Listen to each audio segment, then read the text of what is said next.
Xin chào các bạn đã quay lại với kênh Cô Ba Bình Dương. Hôm nay mình xin chia sẻ với các bạn một cách nấu ragu gà mới cùng với pate, hay còn gọi là món gà nấu pate. Cách nấu này sẽ nâng tầm độ ngon của món ragu gà lên một tầm mới. Nhất là phần nước chấm hấp dẫn nhất của món ragu này sẽ thêm mùi thơm và vị ngon khó quên khi đã nếm qua.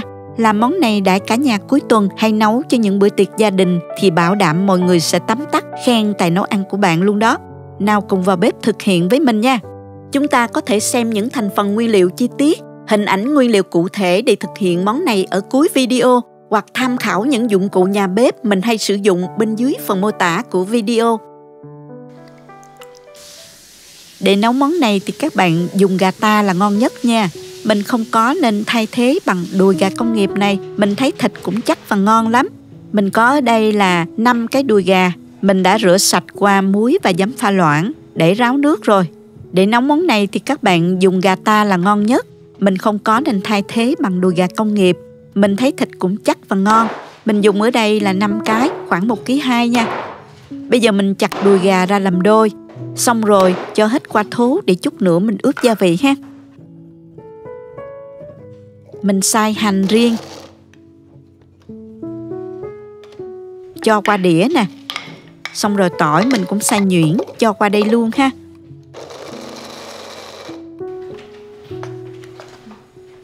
Với 1,2 kg thịt đùi gà, mình sẽ ướp vào đây 1 muỗng cà phê muối, 1 muỗng canh bột nêm, 1 muỗng canh dầu hào, 1 muỗng canh nước tương, 1 muỗng canh đường, nửa muỗng cà phê tiêu, 1 muỗng canh hành tỏi băm,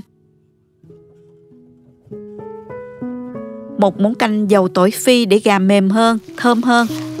Trộn đều lên và mình để 30 phút cho gà thấm gia vị ha. Trong lúc chờ mình sẽ sơ chế rau củ ha. Để nấu món này thì mình dùng thêm sốt cà chua. Mình dùng ở đây là 2 trái cà chua chín. Càng chín đỏ càng ngon nha các bạn. Mình bào bỏ cái vỏ mỏng bên ngoài ha. Tiếp theo thì mình cắt nhỏ và băm nhỏ ra. Các bạn có thể xay cũng được nha. Tiếp theo thì mình đi làm sốt cà. Cho vào chảo 1 muỗng canh dầu và cho vào nửa muỗng canh hành tỏi vào phi lên cho thơm.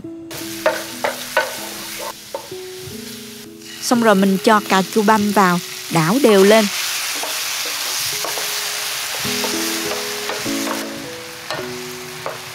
Nêm vào đây 1 muỗng canh đường. Xào thêm một chút nữa rồi mình cho vào 2 muỗng canh sốt cà chua hộp để tạo màu đẹp. Trộn hai thứ vào mình thấy nó ngon hơn đó các bạn. Tuy nhiên các bạn có thể sử dụng hoàn toàn bằng cà chua tươi hay là cà chua hộp đều được ha. Khi mà thấy cà nó trong lại, lên màu và sệt lại như vậy là được rồi nè. Mình tắt bếp và cho ra tô. Cà rốt thì mình bào vỏ, khoai tây cũng vậy. Xong rồi mình dùng đồ sắn rang cưa này để sắn ra thành miếng to to như thế này ha. Tùy ý thích nha các bạn, nhưng mà đừng sắn nhỏ quá, khi nấu dễ bị vỡ lắm đó. Cắt xong thì mình cho hết qua thau để rửa. Mình rửa sạch với 2-3 lần nước nha.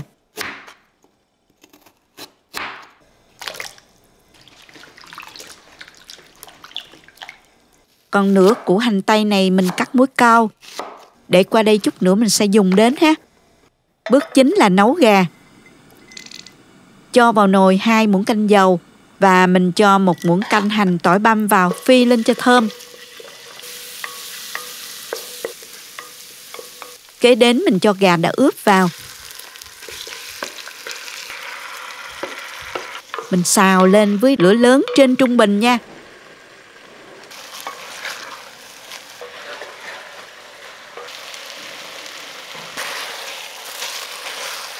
Xào khoảng 8 đến 10 phút. Khi thấy gà săn lại thì mình cho sốt cà chua lúc nãy vào.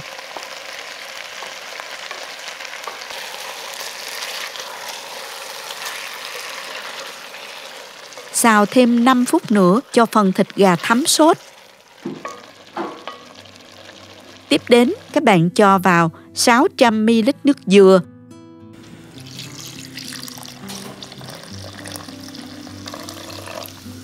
và 400ml nước.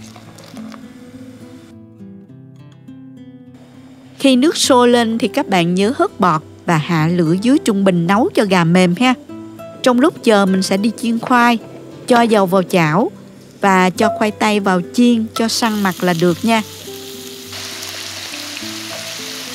Cà rốt cũng vậy luôn nha các bạn. Bước chiên sẽ giúp khoai không bị rã khi nấu đó. Tiếp theo mình cho vào chảo một ít dầu và cho vào một muỗng cà phê tỏi băm vào, phi lên cho thơm. Sau đó mình cho hết pate vào, dầm ra.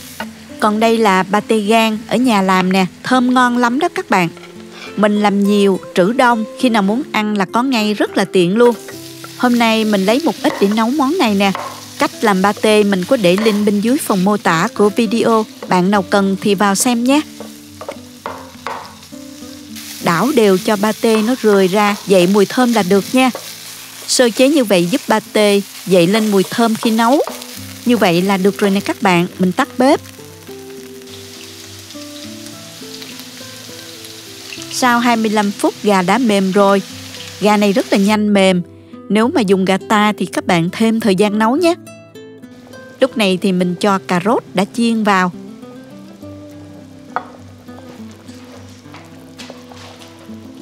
Khi sôi lên một dạo thì mình cho khoai tây vào luôn nè. Cái này thì mình đã chiên sơ nên rất là nhanh mềm nha.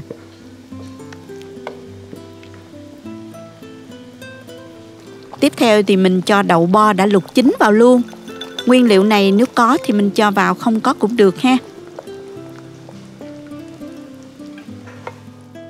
Xong rồi mình cho pate đã xào thơm vào luôn nè.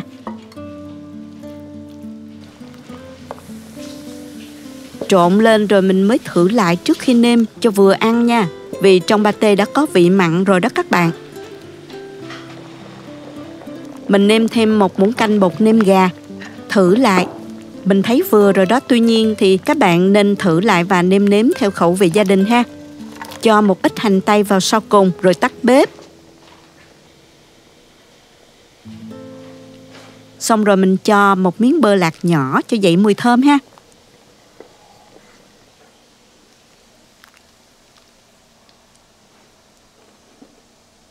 Vậy là món ăn đã hoàn thành rồi đó các bạn. Mình múc ra tô và thưởng thức thôi.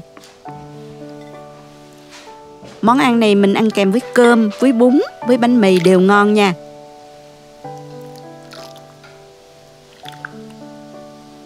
Hôm nay mình ăn với bánh mì, thịt gà mềm, thơm đặc trưng của sốt cà, béo nhẹ của pate, rau củ thì chín mềm nhưng không rã nhờ bước chiên.